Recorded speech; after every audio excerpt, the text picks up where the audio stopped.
Welcome back to the workbench here at Scale Models Midwest. As always, I'm David here in Altoona, Iowa. Hope you're having a great weekend. Just a couple little snippets here and there of the videos this weekend. Was out at the hobby store and looking to see if they had paint for the number 99 Charger, and they did. I found TS24, which is purple, so I will be painting this up in purple and using the decals for the number 99 that Ron Keselowski drove in 1973. So with that, let's go on ahead and get to it.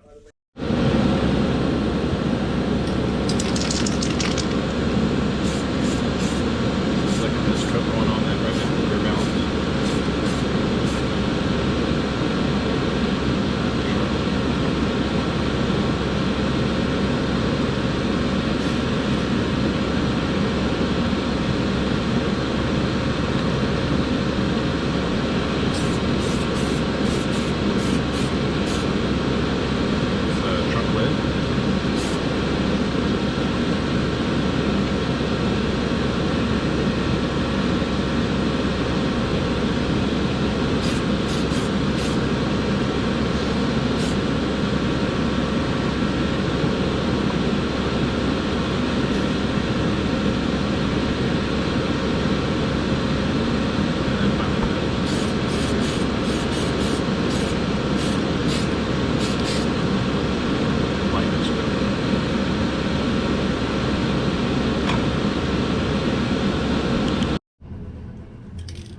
So for the Charger, it's two-tone.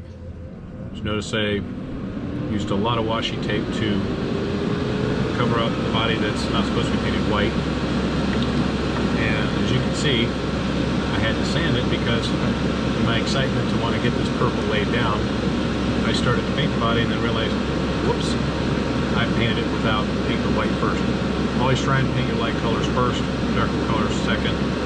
So I let it dry, and then I just sand it.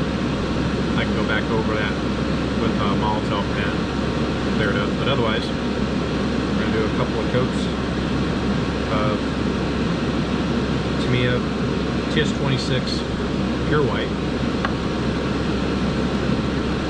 just like we did with purple. A couple of light mist coats, and then a couple of heavier coats. That's it for the mist coat right there. Let it flash for a couple minutes, and then we'll lay the second coat down. Okay, time for the second mist coat. It's very light.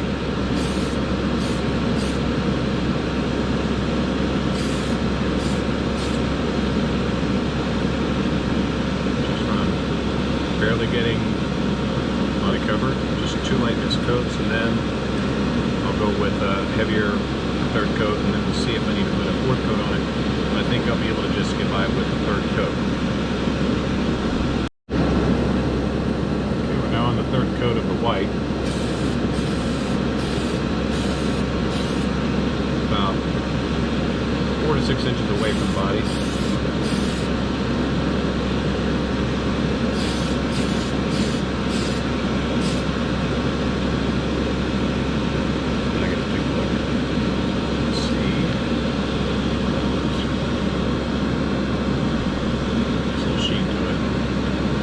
Let that flash and go from there. I'll let it dry overnight before I tape it with purple. I'm excited, but on the same token, you also want to temper that excitement, realizing that, you know, if you go too quick, it can cause problems. So we'll just let that sit. Okay. So while we're letting the paint dry on the Charger, I noticed something as I was looking at the car, and I saw something that I did not even see at the beginning, and purely an error on my part in researching and doing the pictures. And I'm sure this has happened to every one of us a couple of times or another throughout their modeling career. But looking at the petty 1973 Dodge Charger And then I looked at the previous video, see right there, using the 73 Petty Dodge Charger to build Ron Keselowski's car. If you look at the part over here by the rear window, the 73 Dodge Charger is not set up that way. What is actually the 72 Dodge Charger right there. The way the rear window kicks up, or rear side window kicks up, is way different than that of the 76 or 73 Dodge Charger. There's a 72 Dodge Charger for Petty, and that's really what I should have used for this kit. Now, is it a make or break? No.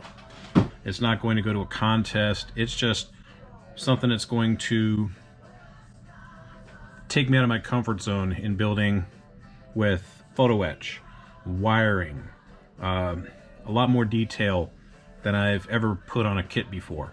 And again, it's just purely on my part that I used the wrong kit. Again, it's not a make or break. I'm not going to walk away from the kit and say, I'll just start over and use the other one. Nope, I'm already committed with this one. I'm going to use this one.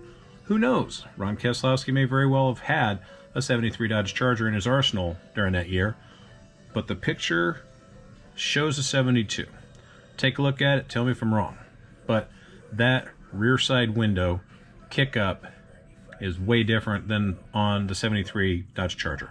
So again, not a make or break. I'm just going to keep at it because I'm already into it, and it's not going to lessen my enjoyment of building the kit. It's not going to be frustrating even. I just happened to notice that and wanted to share that with you. Everybody has made errors like that when they're researching, and that is a really important tip that we can all use. Is if you're building something and you're really wanting to go into the detail, research it. It is what it is, right? In the previous video, I showed that this T-Bird body had a pretty substantial warp from right rear to left front, and I went on ahead and did a tried and true trick that's also on YouTube. There's quite a few videos on this. I had a pot of hot boiling water that I put the body in for 10 seconds, pulled it out, dried off the excess water, and then slowly molded the body into shape. I did 2 dips for 10 seconds each to get it to where I no longer have a warp. So now it's ready to be primed and sanded.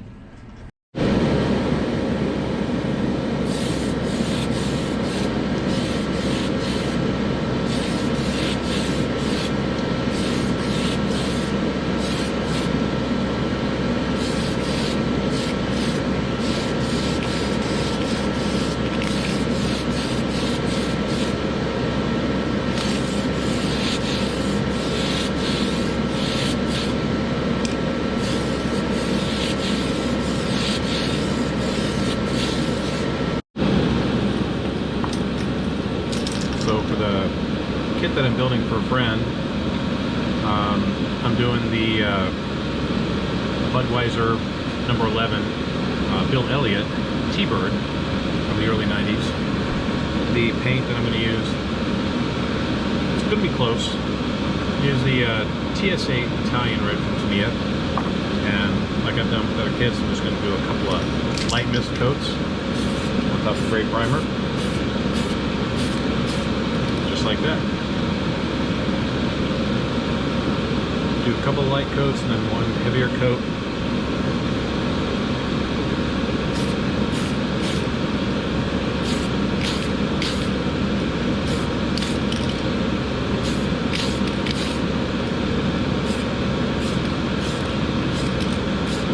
Just like that. Let it flash for a few minutes and then we'll go another coat. Second this coat.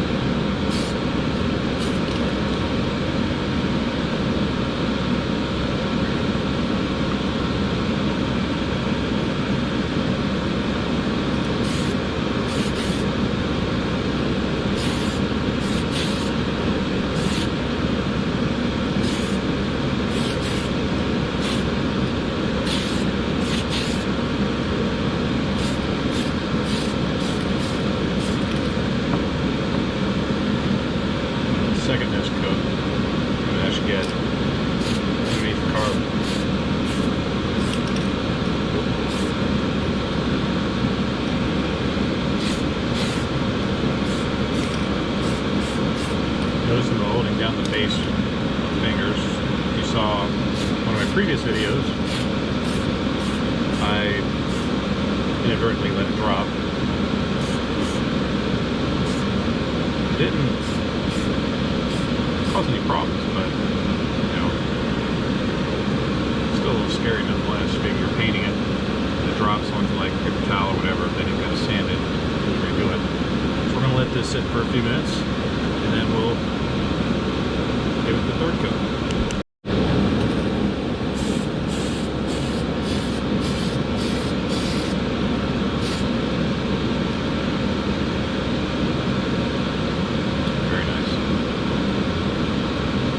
This Italian red also, if I remember correctly, is the same red that I used to paint the Starsky and Hutch striped tomato Fortrino. So I think I had to put the Tamiya TS13 clear on this one to get a nice gloss out of it. So I will, when I put the decals on, I will most likely clear this one.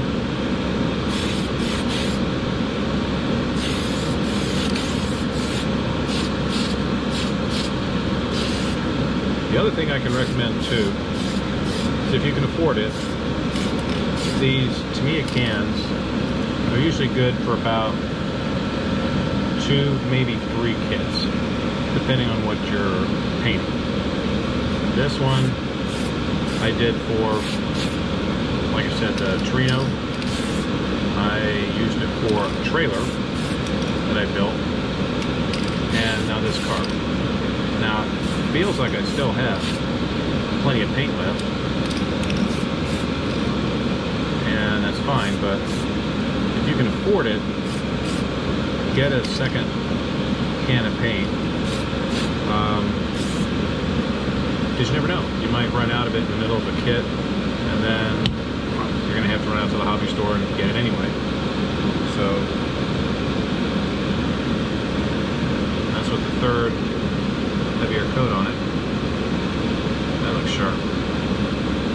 But if it flashes and dries and it still has a little bit of a sheen, I might not clear it.